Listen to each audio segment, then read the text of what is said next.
अस्सलाम वालेकुम व्यूअर्स, उम्मीद है आप सब खैरियत से होंगे। आज हम इसम मारफा की किस्मों में से इसम ज़मीर पढ़ेंगे। इसको पढ़ते हैं और जानते हैं कि इसम ज़मीर क्या होता है।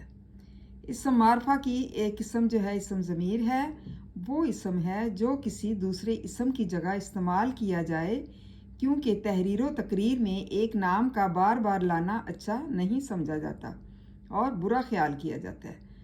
मतलब जब हम जो है दूसरी इसम की जगह ये इस्तेमाल करते हैं तो उसमें बार बार तहरीर और तकरीर में बार बार नाम लाना, एक ही नाम को बार बार ज़ाहिर करना अच्छा नहीं समझा जाता। उससे वो इसम की जो है वो मिठास जो है वो कायम नहीं रहती और बार बार एक नाम अच्छा नहीं समझा जाता। जब हम कुछ लिखते हैं या पढ़ते हैं तो बार बार एक नाम को इस्तेमाल करेंगे तो उससे उस तहरीर में वो मिठास जो है वो ख़त्म हो जाती है। मिसाल के तौर पर वो, तू, आप वगैरह इस्तेमाल करें, मतलब नाम इस्तेमाल नहीं करें, उसकी जगह पर इसम ज़मीर इस्तेमाल करें, वो, तू, आप। तहरीर और तकरीर में नाम बार बार लेने से उस तहरीर में जो है वो मिठास बाकी नहीं रहती। मिसाल के तौर पर जैसे हम मिसाल से यहाँ पर जाहिर करते हैं, आमिर बैठा, आमिर ने कॉपी पर लिखा, आमिर ने कॉपी बंद कर दी।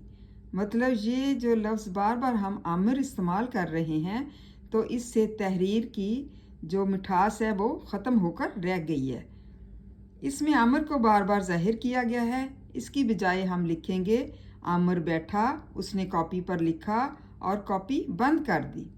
मतलब बार बार हमने इसमें उसका नाम नहीं लिया बल्कि उसकी जगह पे क्या इस्तेमाल किया, उसने।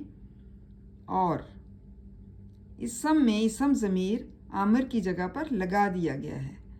मतलब आमिर की जगह पर हमने इसम ज़मीर को ज़ाहिर किया है और उसको लगाया है जिससे तहरीर जो है वो ज़्यादा अच्छी लगती है, लिखने में भी और पढ़ने में भी। मतलब दोनों जब हम करते हैं, इस्तेमाल करते हैं तो दोनों में इसम ज़मीर लगा दिया जाता है तो वो उसमें उसकी मिठास में और भी इजाफ़ा हो जाता है। उम्मीद है आपको इसम ज़मीर के बारे में अच्छी तरह पता चल चुका होगा। इसको जो है अच्छी तरह लर्न करें, दुआ में याद रखें। जज़ाकल्लाह खैर। Thank you.